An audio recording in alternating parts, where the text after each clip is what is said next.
Chers amis, bonjour. Je viens aujourd'hui vous rendre compte de mon activité parlementaire dans le domaine de l'éducation de ces derniers temps. Premièrement, je voudrais dire un mot de l'idée récente du ministre Geffray de créer un poste de défenseur des enfants au sein du ministère de l'Éducation nationale. Mais quel aveu, tout de même. L'institution qui est chargée d'instruire nos enfants, à laquelle 13 millions de familles confient leurs enfants à la chair de leur chair, en est arrivée au point où elle doit se doter d'une structure ou d'une administration dédiée à la protection de ces mêmes enfants. Honnêtement, comme diraient les agriculteurs, on marche sur la tête.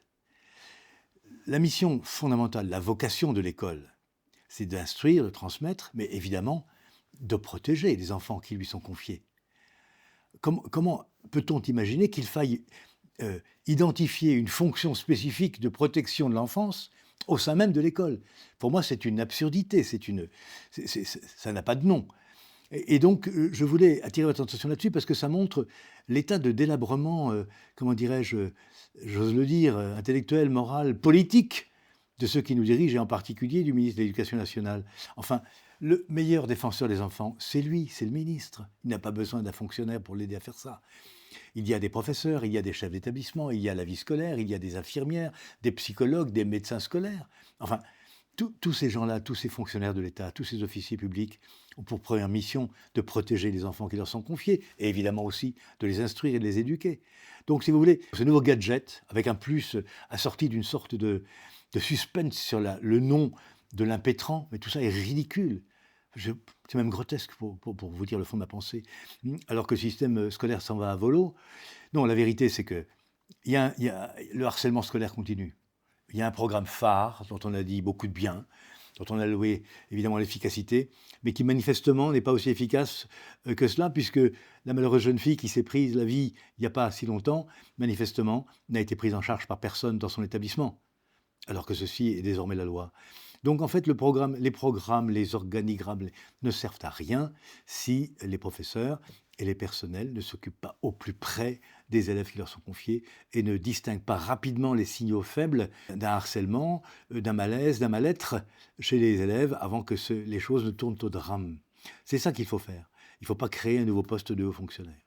Donc je voulais vous le dire parce que franchement, ça m'a profondément, ça m'a agacé, puis d'une certaine manière aussi, ça m'a attristé que le ministère en soit rendu là. Un dernier mot pour vous rendre compte de l'état d'avancement des travaux de la mission d'information sur l'intelligence artificielle et l'éducation et la culture, qui progresse.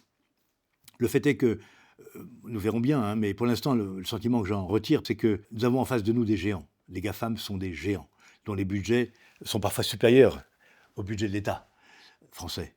Hein, et que les GAFAM n'ont aucune espèce d'intention de respecter quelques droits d'auteur ou quoi que ce soit qui ressemble à notre législation, et que nous aurons beaucoup de mal à les contraindre à le faire, sauf si nous prenons des dispositions législatives qu'il faudra forcément que d'autres États prennent. La France ne peut pas, avec ses petits bras, lutter contre les 5 ou 6 GAFAM qui, sans compter les Chinois, dont on ne parle pas, mais qui font absolument ce qu'ils veulent, hein, qui sont en train de ravager le monde de l'édition, le monde de la production cinématographique, visuelle, etc., etc. Donc c'est très intéressant tout de même. Suivez, si vous le pouvez, en replay, si vous voulez, les débats de la commission, avec les auditions, c'est très intéressant.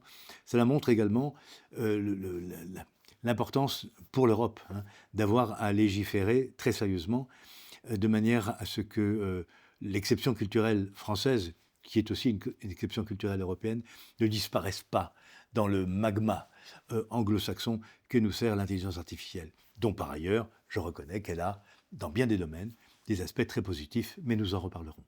Je vous remercie, vous souhaite une bonne journée. Au revoir.